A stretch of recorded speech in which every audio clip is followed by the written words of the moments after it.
Talk more about those movements now. We've got Joseph Busha from JM Busha Investments joining us this afternoon to talk about those movements. Mr. Busha, many thanks for your time. Let's start with those overall market movements that we're seeing and the impact that the conflict is having on them. Obviously not very much on the local bourse because we're being buoyed by our resources.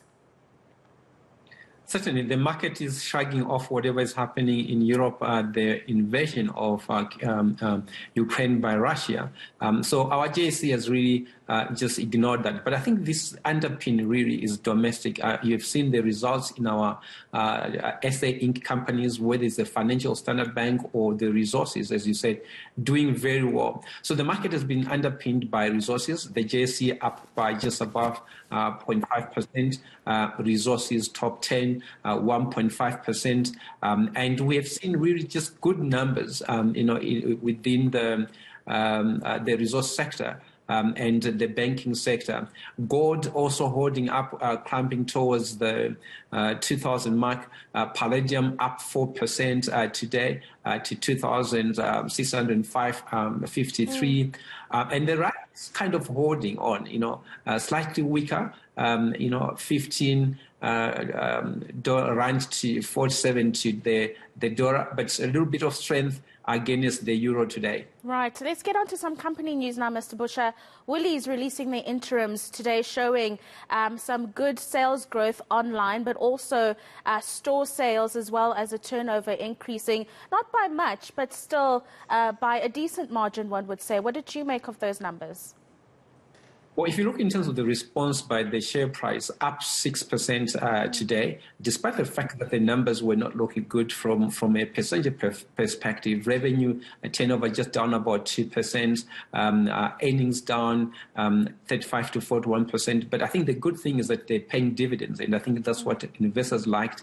And also just reducing space, rental, and increasing their online presence. So I think that was very good, and I think investors just said, listen, we know you're trying to turn around Dev Jones in Australia, but certainly I think to be able to be giving a dividend, money back to the shareholders, I think that was welcomed by the market. We also have, Tongaat. I think they were also in the news. They have a 6.5 billion rands debt, trying to reduce that by going to the market, to try to do capital raise of between 2 and 4 billion. So the share price didn't, like that in the sense that they got the approval. The share price up 14%, although, minorities are still complaining a little bit, but they were successful in terms of just getting approval from the regulatory panel. No, absolutely. Sibanye, they've now signed a wage agreement with Solidarity, one of the three unions that were in protest or at loggerheads with the miner because of the wage dispute. I mean, here I just want to get a sense from you, Mr. Busha. These wage disputes that happen and the stoppages of work really weigh on these miners and other companies that have to go through this. I mean, we're seeing something similar with Clover. 100%. So I think this has been a perennial problem in SA, in particular within the mining sector.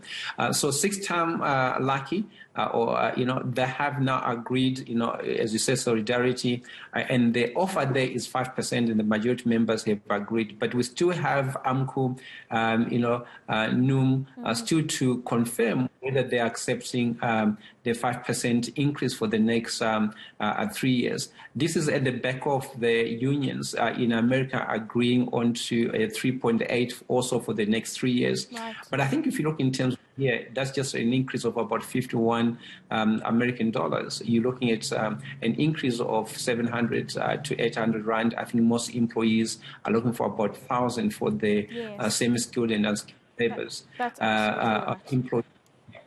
Yeah, and sorry I had to come in there, Mr. Busha, because we've run out of time. And I wanted to get Cashbuild. They put out their numbers as well today. I mean, Cashbuild is a really good indicator of consumer health. We saw during the hard lockdown, more people were spending to redo their houses and to turn them into office spaces. But now Cashbuild highlighting that they're still rebuilding from that July unrest. Certainly. I think it has affected lots of companies. They're still talking, in particular in the retail. Remember, during the lockdown, we all were not allowed to go out. So some of the shops were destroyed. So you see that in their results, your earnings are down by about 19 to 27%. Interim dividends, though, they're going to increase it, which is just a good thing. But the share price is down about 1.3%. Revenue down 12%. So I think the recovery is going to take a little bit longer, given the fact that we were almost closed for more than a year. And people are just going back now to do the improvements within their homes. But this just shows really the effects of that. And certainly the squeeze now, given the fact that petrol prices going up, inflation has remained elevated, and I think consumers are just trying to be cautious, given the fact that we don't know where rates are going. No, absolutely. Mr. Joseph Busha from JM Busha Investments, thank you very much for joining us. That's